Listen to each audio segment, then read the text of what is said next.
So after about 3 months, this thing is still my daily driver. And if I'm honest, I only carry one phone a year anyways, and it's typically Apple. And so iPhone 15 Pro Max has done everything that I need it to do in terms of a phone. But we're going to break down a few areas that I want to discuss more in depth about the iPhone 15 Pro Max. First thing I want to talk about is performance. The A17 chip on here is absolutely amazing.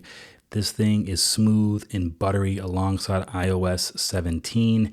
It's just a really good overall experience. I haven't had apps crash on me. I game and stream and watch videos on here, and there hasn't been really anything that I've done on the iPhone that the chip and the performance has let me down. Now, I don't have a chart full of benchmarks and all that stuff that I'm going to throw up on the channel. I'm just an everyday user. So from waking up in the morning to using my phone throughout the day to making it back home to putting it on the charger, this phone has been able to survive and do all the tasks that I throw at it.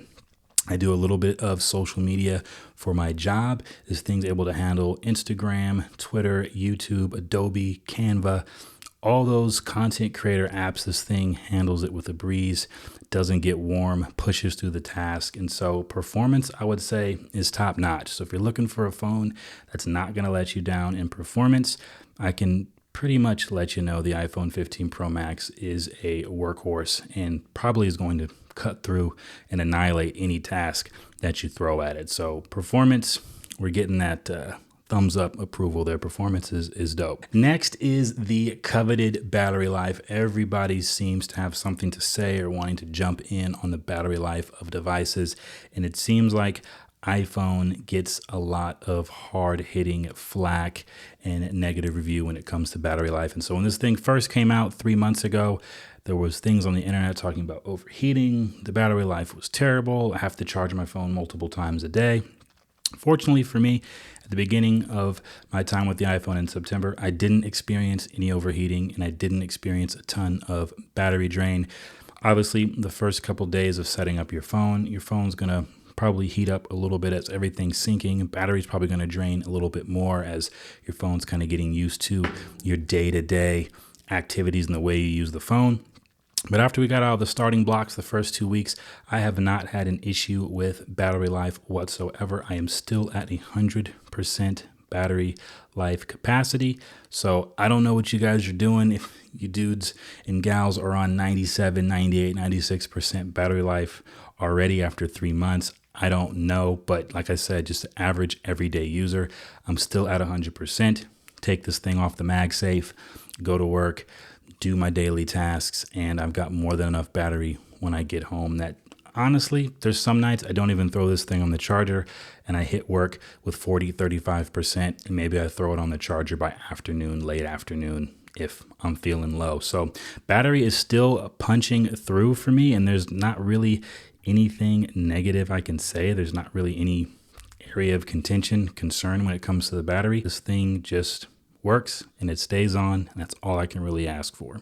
Next thing we're going to talk about is the camera system on the iPhone 15 Pro Max.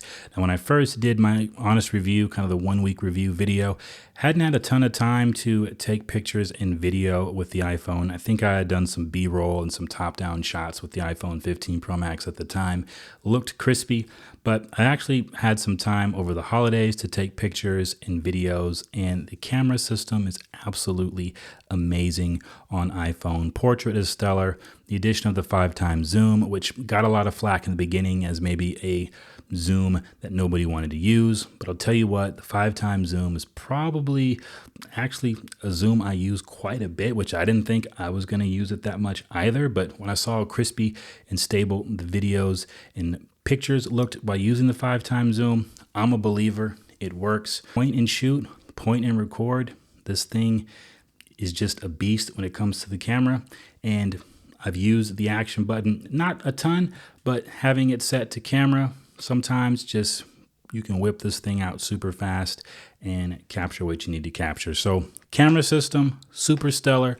All those reviews that are giving the iPhone 15 Pro Max camera system camera of the year, it's definitely worth it if you're looking for a smartphone that is powerful and packs a punch and also gets you some of the clearest, cleanest pictures out there.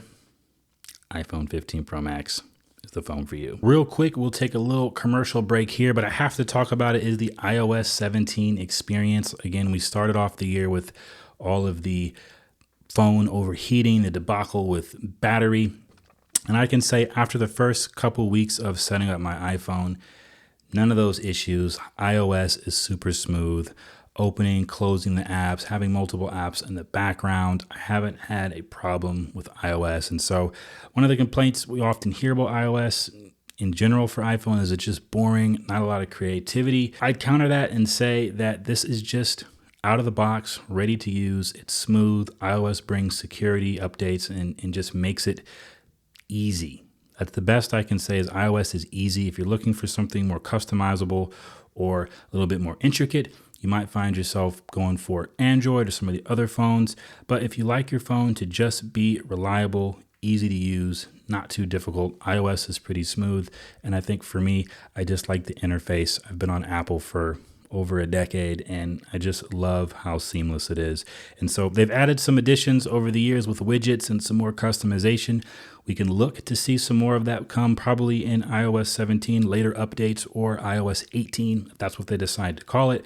But for now, on the iPhone 15 Pro Max model, 3 months later, iOS 17 just works. And when you're looking at software and user interface, I don't know what else you want. And then I'm going to actually take my phone out of the case here for you guys, because this last point is build quality. All right, absolute.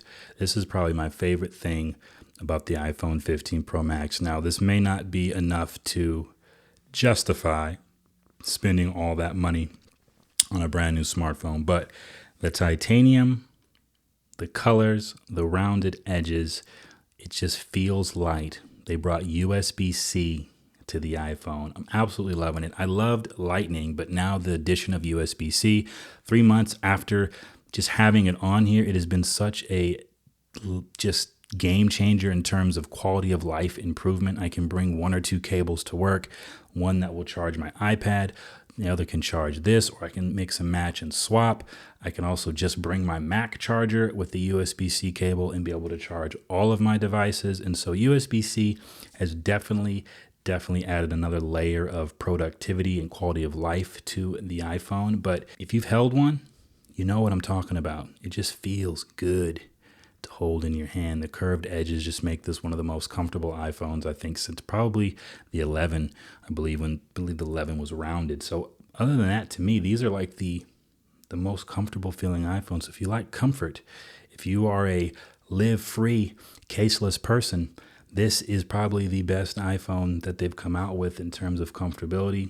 I still struggle daily on deciding whether or not I want to put a case on my device.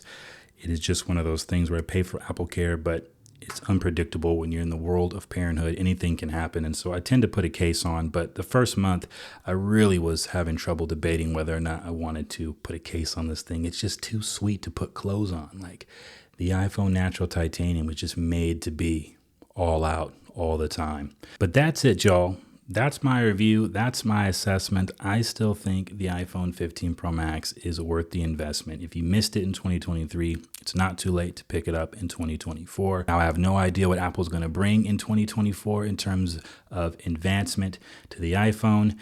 Early in the year, haven't paid too much attention to the rumor mill. We've got Vision Pro on the horizon. And so as of right now, iPhone 15, iPhone 15 Pro, the series, it's one of the best that you can get right now in a smartphone. You're going to have battery life, performance, you're going to have amazing cameras, and it's a small flex, but Apple has USB-C now. So to me, all those things, it gets the job done for me. I've yet to complain about any particular issue with this phone. The build quality is amazing. So that's all I got to say. Let me know in the comment section below your experience with iPhone. If you are team iPhone, let me know. If you're team Android or some other type of phone, let me know in the comment section below what makes your device that much more exciting and why it's your daily driver and why you've chosen that device. I'm out of here. Hopefully this video has been helpful. As it has, go ahead and give me a thumbs up. If you want to see more tech-related content and support the channel, go ahead and subscribe. Turn on that bell so you know when new videos go live.